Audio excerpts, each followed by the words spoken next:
In this week's Parsha, we read about one of the most defining moments in all of Jewish history, the revelation at Har Sinai and the giving of the Aseres Hadibros, the Ten Commandments. One fascinating detail about the Ten Commandments is that they were given on two separate tablets.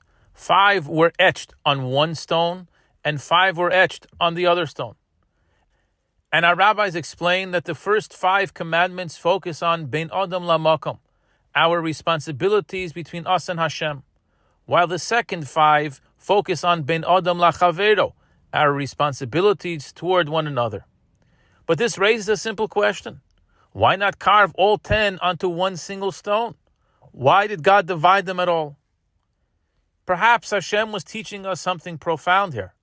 If all 10 were written on one tablet, we might assume that the commandments are listed in order of importance, the higher ones being more significant, the lower ones less so. And naturally, we might think that mitzvahs between man and God are more important than the mitzvahs between man and man. By placing them on 2 tablets, Hashem sends us a clear message. Both categories are equally essential. Commandment number 6, Lo tirtzach, you shall not murder, stands directly beside commandment number 1, I am Hashem your God, Anochi Hashem Elokecha.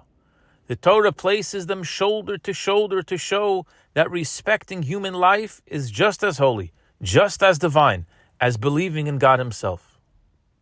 There's another powerful idea over here. People often wonder, why did Hashem need to give these basic commandments at Sinai? Do we really need a divine revelation to tell us not to murder, not to steal, not to commit adultery, not to bear false witness, not to be jealous?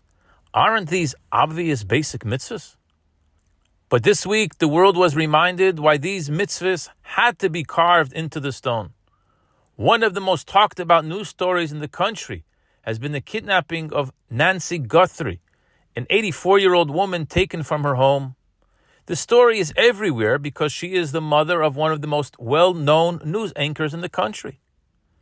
What many people don't realize is that when the Torah says, you shall not steal, lo tignov, in the 7th commandment, it's actually referring specifically to kidnapping, stealing a human being. Monetary theft is discussed elsewhere in the Torah. There are other verses for that. This commandment is about taking a person, and the Torah treats it with the same severity as murder.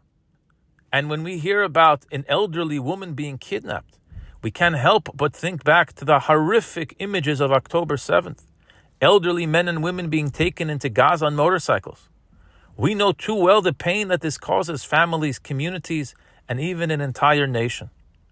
So how can a person do something so cruel? The answer is they don't respect the 7th commandment. They do not understand that this is just as divine, just as binding as the other mitzvahs. Because if a mitzvah is kept only because it makes sense, then one day it can also be broken because it makes sense. As Jews, we keep mitzvahs because they are mitzvahs, because they connect us to Hashem. Both the mitzvahs between us and God and the mitzvahs between us and our fellow human beings are opportunities to bring holiness into the world, to connect with the divine.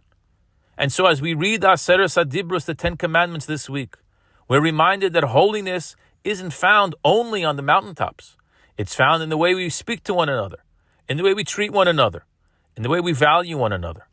Hashem placed Bein Adam LaMakom, between man and God, and Bein Adam LaChavero, between man and man, side by side, to teach us that both are expressions of the same truth.